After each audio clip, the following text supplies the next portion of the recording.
14 اور 15 شعبان کی درمیانی رات، جس کو ہمارے ہاں عام طور سے شب برات کہا جاتا ہے، اس کے بھی کچھ احکام ہیں۔ یہ ایک ایسی رات ہے جس کی فضیلت متعدد روایات سے ثابت ہے، اور اس رات میں عبادت کو موجب اجر و ثواب قرار دیا گیا ہے عام راتوں سے زیادہ۔ آج کل بعض حضرات یہ فرماتے ہیں کہ شب برات کی کوئی حقیقت نہیں ہے، یا اس کے بارے میں کوئی صحیح حدیث سے ثابت نہیں ہے۔ یہ بات درست نہیں۔ حقیقت میں شب برات کی فضیلت 17 صحابہ کرام رضی اللہ تعالیٰ عنہما سے روایت ہے، 17 صحابہ کرام سے، تو انہوں نے نبی کریم صلی اللہ علیہ وسلم کی طرف سے یہ بیان فرمایا کہ اس رات میں عبادت کرنا فضیلت رکھتا ہے۔ ان میں سے بات روایتیں سند کے اعتبار سے کچھ کمزور بھی ہیں، لیکن مجموعہ ان تمام روایتوں کا 17 روایتوں کا یہ بے اصل اور بے بنیاد نہیں۔ اس لیے علماء محققین کا کہنا یہی ہے کہ شب برات یعنی 14 اور 15 کی درمیانی شب یہ خصوصی فضیلت رکھتی ہے، اور اس میں عبادت کا اہتمام کرنا، نمازوں وغیرہ کا، نفلی نمازوں کا، یہ مسلمانوں کو اس کا اہتمام کرنا چاہیے۔ اور اس میں بعض روایتوں سے معلوم ہوتا ہے کہ اللہ تبارک و تعالیٰ کا منادی اس رات میں آواز لگاتا ہے کہ الا هل من مستغفر فاغفر له، سنو کیا کوئی ہے جو اپنے گناہوں کی مغفرت مانگنے والا ہو اور میں اس کی مغفرت کروں۔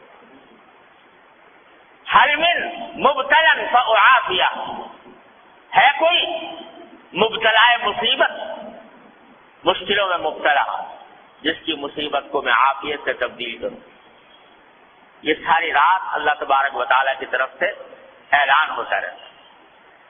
لہذا اس رات میں جاگنا اور عبادت کرنا یہ عام راتوں سے زیادہ فضیلت کا سبب ہے۔ دعائیں کرنا، بشرطے کہ وہ عبادت اسی طرح کی جائے جس طرح جناب نبی کریم سرور دو عالم صلی اللہ علیہ وسلم نے فرمائی، اس میں بھی اپنی طرف سے کوئی اضافہ نہ ہو۔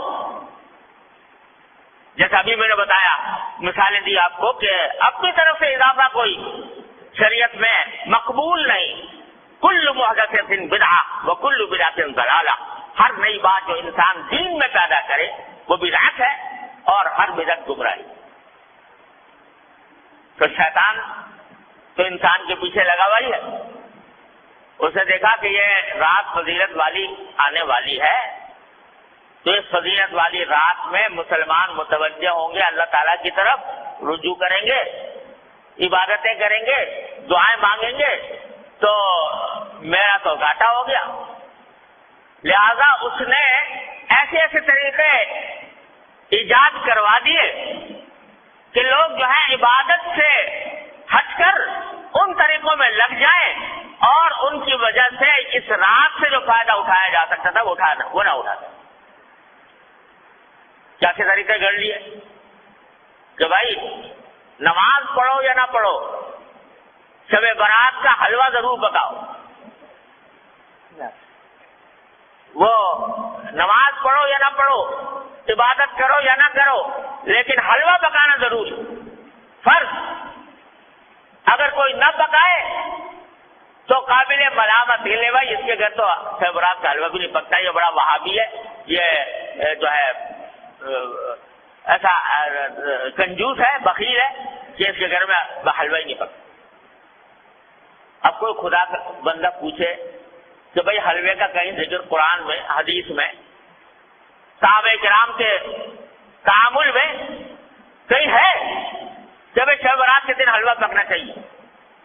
نہ قرآن میں اللہ تعالیٰ نے فرمایا، نہ نبی کریم صلی اللہ علیہ وسلم نے ارشاد فرمایا، نہ صحابہ کرام کے عمل میں کہیں اس کا کوئی دور دور کوئی نشان نظر آتا ہے، مگر یہ حلالی بات اور اس کو فرض اور واجب سے زیادہ ضروری قرار دے. کوئی پوچھے بھائی حلوہ نہ پکاؤ، یہ بدعت ہے. ارے بھائی حلوہ پکانے میں کیا ہے؟ حلوہ کوئی حرام چیز ہے؟ تو یہ جواب، ارے بھائی حلوہ حرام کوئی چیز نہیں، روز پکاؤ، لیکن شب برات کو خاص طور پر حلوے کے لیے مخصوص کر لینا اور اس کو فرض قرار دینا اور واجب قرار دینا، کوئی نہ پکائے تو ملامت کرنا، یہ اپنی طرف سے دین میں اضافہ ہے جو اللہ تعالیٰ کو گوارا نہیں. تو ایک تو یہ شگوفہ چھوڑ دیا شیطان نے. دوسرا اس سے زیادہ خراب کہ بھائی شب برات میں آتش بازی ہونی چاہیے، الیاذ باللہ. اس میں لاکھوں روپیہ آگ میں جلا دیا آتش بازی کرنے کی. آتش بازی ہو رہی ہے اور آپ جانتے ہو کہ اس آتش بازی نے جانے کتنے بے گناہوں کی جان لی ہے. بوری بازار کراچی کا آج بھی گواہ ہے اسی شب برات کی آتش بازی کی ہلاکتوں کا گواہ ہے کہ کس طرح پورا کا پورا بازار جو ہے وہ نظر آتش ہو گیا، جل کر ختم ہو گیا. اب سے بھی وہ بات ہے کہ نہ قرآن میں، نہ حدیث میں، نہ صحابہ کرام کے تعامل میں، نہ بزرگان دین کی وصیتوں میں کہیں بھی نہیں اپنی طرف سے شب برات کے ساتھ آتش بازی کا شگوفہ چھوڑ دیا. یہ شیطان. حلوہ پکانا تو چلو بھائی عام دنوں میں جائز تھا، حلال تھا. یہ آتش بازی جو ہے تو عام دنوں میں بھی اس طرح آتش بازی کرنا کہ جس میں پیسے کا ضیاع ہو، جس میں جانیں ضائع ہونے کا اندیشہ ہو، یہ تو عام دنوں میں بھی حرام ہے. تو اس مبارک رات میں جس میں اللہ تعالیٰ گناہوں کی مغفرت مانگنے کو فرما رہے ہیں، جس میں دعائیں مانگنے کے لیے فرما رہے ہیں، اس میں یہ کام کرنا تو اتنی بڑی بری بات ہے. یہ چھوڑ دیں. تیسرا یہ کہ بھائی یہ ارادے جو ہوتی ہیں جس میں جاگنے کا حکم دیا گیا ہے عبادتوں کا، اس کا اصل طریقہ یہ ہے کہ آدمی براہ راست اپنے پروردگار کے ساتھ رابطہ اور رشتہ قائم کرے، تنہائی میں، خلوت میں اللہ تبارک و تعالیٰ کی بارگاہ میں حاضر ہو، وہ ہو اور اس کا اللہ ہو، اور وہ اس میں عبادت بھی کرے، سجدے بھی کرے، دعائیں بھی مانگے، تلاوت بھی کرے. جتنا آدمی خلوت میں، تنہائی میں اللہ تبارک و تعالیٰ کی عبادت کرے گا، اتنا ہی اللہ کے ساتھ مضبوط تعلق پیدا ہوگا، اتنا ہی اجر و ثواب ملے گا، اتنی دعائیں انشاءاللہ قبول ہوں گی. لیکن بعض اوقات یہ بھی ایک قصہ کھڑا ہو گیا کہ اس میں جلسوں کا سلسلہ شروع ہو گیا. جلسے ہو رہے، راتیں جو ہیں وہ جلسے کی انتظامات ہی میں صرف ہو رہی، کھانے پک رہے ہیں، دیگیں چل رہی ہیں، دعوتیں ہو رہی ہیں. تو نتیجہ یہ کہ وہ اوقات جن کا لمحہ لمحہ قیمتی تھا وہ جلسوں کے انتظامات میں صرف ہو رہا ہے، دیگیں چل رہی ہیں، کھانا پک رہا ہے اور لوگ دعوتیں کر رہے ہیں. ارے بھائی یہ اللہ نے رات عطا فرمائی ہے، یہ اس کا جتنا بھی حصہ موقع مل جائے، اچھا تو ہے کہ پوری رات پوری نہ ہو سکے، جتنا موقع مل جائے گوشہ تنہائی میں اپنے اللہ سے رابطہ قائم کرو، جیسا کہ نبی کریم صلی اللہ علیہ وسلم فرماتے. تو اس میں نمازیں، نفل نمازیں پڑھے، لمبی لمبی صورتیں اگر یاد ہیں وہ پڑھے، دعائیں کریں، مناجات مقبول دعائیں، نبی کریم صلی اللہ علیہ وسلم کی دعائیں ہیں وہ کریں، اپنے ذات کی دعائیں کریں. آج پوری امت مسلمہ ایک عظیم آزمائش میں مبتلا ہے اور ہمارا ملک خاص طور پر گھرا ہوا ہے، تمام چاروں طرف سے خطرات اور فتنوں میں گھرا ہوا ہے. اس کے لیے دعا کریں اور اللہ تبارک و تعالیٰ سے مانگیں. اس کام میں اس رات کو صرف کرنا چاہیے. اللہ تعالیٰ آپ فضل و کرم سے ہم سب کو اس کی توفیق عطا فرمائے. اور بھائی اس کے بعد اگلے دن جو ہے یعنی 15 شعبان، اس کے روزے کے بارے میں کوئی حدیث صحیح نہیں. یہ جو مشہور ہے کہ اس رات کا اس دن کا روزہ رکھنا جو ہے وہ خاص طور پر اس دن کا روزہ، اس کے لیے جو حدیث آئی ہے وہ بہت کمزور ضعیف ہے، قابل اعتبار نہیں. البتہ ابھی بات کر چکا ہوں کہ شعبان کے سارے ہی مہینے میں آپ روزے رکھا کرتے تھے، سارے مہینے کے اکثر ایام میں روزے رکھا کرتے تھے. لہذا وہ فضیلت جس طرح آج کے دن کو حاصل ہے اسی طرح کل کے دن کو بھی حاصل ہے، پرسوں کو بھی حاصل ہے، ترسوں کو بھی حاصل ہے. اور دنوں میں نہیں رکھ سکے اس دن رکھ لو. لیکن خاص طور سے 15 شعبان کے روزے کی تو کچھ زیادہ فضیلت سمجھ کر روزہ رکھنا مناسب نہیں. لیکن سارے شعبان میں جب بھی موقع مل جائے رکھ دیا جائے. اس طرح اس شب برات کو، اس رات کو گزارنا چاہیے. اللہ تبارک و تعالیٰ سے دعائیں کرنی چاہیے. البتہ ایک بات اور سمجھ لیجئے، ایک روایت میں آتا ہے کہ اللہ تعالیٰ اس رات کے بارے میں بھی آتا ہے، شب قدر کے بارے میں بھی آتا ہے کہ اللہ تعالیٰ اس رات میں اتنے لوگوں کی مغفرت فرماتے ہیں جس میں قبیلہ کلب کی بکریوں کے بال، آپ نے یہ فرمایا. قبیلہ کلب بہت بڑا قبیلہ تھا، ان میں بکریاں بہت ہوتی، ہر بکری کے جسم پہ بال بہت ہوتے. تو سارے قبیلے کی بکریوں کے بال جتنے ہیں اتنے انسانوں کے لگا مغفرت ہوگا، مگر فرمایا 2 آدمیوں کی مغفرت نہیں. اللہ بچائے. ایک وہ جو کسی مسلمان سے کینہ رکھتا ہو کسی مسلمان سے. کینے کے معنی یہ کہ اس کی بدخواہی پر آمادہ ہو، بلا وجہ اس کو برا سمجھ کر اس کو تکلیف پہنچانے اور اس کو ذلیل کرنے کی فکر میں رہتا ہو. اللہ بچائے. ایک تو اس سے گناہ معاف نہیں ہوتا اس رات.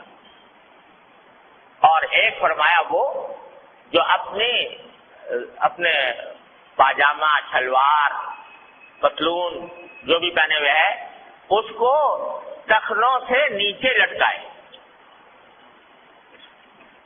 اللہ بچائے. تو اس کے بارے میں بھی حدیث میں آتا ہے. لہذا اس کا اہتمام کرنا چاہیے، ہمیشہ ہی کرنا چاہیے کہ اللہ تعالیٰ کسی مسلمان کے خلاف دل میں کینہ رکھنے سے محفوظ رکھے. ارے بھائی، کوئی اگر کسی سے کوئی غلطی ہوئی ہے تو اس غلطی کا اس سے بتا دو، معاملہ صاف کر لو. کوئی شکایت ہوئی ہے، شکایت گلا کر کے معاملہ صاف کر لو. اور تمہیں شریعت نے یہ بھی حق دیا ہے کہ جس سے جتنی تکلیف پہنچائی ہے تم اتنی اس کو بھی پہنچا دو، بدلہ لے لو برابر سرابر کا. لیکن دل میں کینہ لے کے بیٹھ گئے اور اس کو ہر طرح ذلیل کرنے، خوار کرنے، تکلیف پہنچانے، بدخواہی کرنے کی فکر میں لگ گئے. یہ چیز جو ہے وہ اتنی بڑی گناہ ہے، اتنا بڑا گناہ ہے کہ اس رات میں بھی معاف نہیں. اسی طرح یہ بھائی آج کل بہت ابتلا ہے اس میں ٹخنوں سے نیچے لٹکانے کا. اللہ تعالیٰ ہر مسلمان کی حفاظت فرمائے. یہ حدیث میں فرمایا کہ یہ اصل میں تکبر کی علامت ہے. اور تکبر ایسی چیز ہے جو اللہ تبارک و تعالیٰ تکبر کو کسی قیمت پر برداشت نہیں کرتا. فرمایا الکبریاء ردائی فمن نازعتہ قسمت او کما قال صلی اللہ علیہ وسلم، کہ بڑائی تو میری صفت ہے، میری چادر ہے. جو کوئی مجھ سے اس میں جھگڑنا چاہے گا اس کی گردن توڑ دوں. تو تکبر بہت خراب ہے اور یہ تکبر کے علاوہ اس واسطے اس سے حضور نے منع بھی فرمایا اور اس جگہ پر خاص طور سے اس کا ذکر فرمایا. اس کا بھی بھائی ہر مسلمان، کیا اس میں فائدہ ہے کہ آدمی لٹکا لے، ٹخنوں سے لیے چلا جائے گا تو کیا فائدہ حاصل ہو جائے گا، کون سی دولت مل جائے گی، کون سی لذت حاصل ہو جائے گی. لیکن نبی کریم صلی اللہ علیہ وسلم کے حکم کی مخالفت ہوگی، اتنی بڑی وعید کا سامنا کرنا ہوگا. اللہ تبارک و تعالیٰ اپنے فضل و کرم سے، اپنی رحمت سے ہمیں اس رات سے صحیح فائدہ اٹھانے کی توفیق عطا فرمائے اور اس میں اللہ تعالیٰ کی رحمتیں اور برکتیں جمع کرنے کی توفیق عطا فرمائے اور اپنے غضب اور اپنی ناراضی کے اسباب سے ہماری حفاظت فرمائے. ہاں بھائی یہ بات بھی رہ گئی کہ شب برات میں قبرستان جانے کا مسئلہ. ایک مرتبہ ایک روایت میں آتا ہے کہ ساری حیات طیبہ میں رسول کریم صلی اللہ علیہ وسلم ایک رات، ایک روایت میں ہے، وہ سندن اتنی زیادہ مضبوط بھی نہیں ہے، لیکن بہرحال اس میں آتا ہے کہ آپ جنت البقیع تشریف لے گئے اور وہاں پر دعائیں فرمائیں، قبلہ رو ہو کر دعائیں فرمائیں. لیکن یہ ساری زندگی میں ایک ہی مرتبہ یہ واقعہ ہے، آگے پیچھے ہر سال جانے کا کوئی معمول نہیں تھا.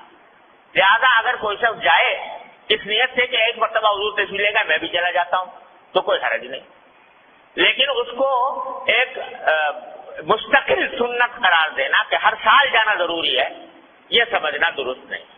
اس طرح اگر کوئی شخص اگر جا کر اپنے مردوں کے حق میں دعائیں کرے، اپنے حق میں دعائیں کرے تو اس میں کوئی مذائقہ بھی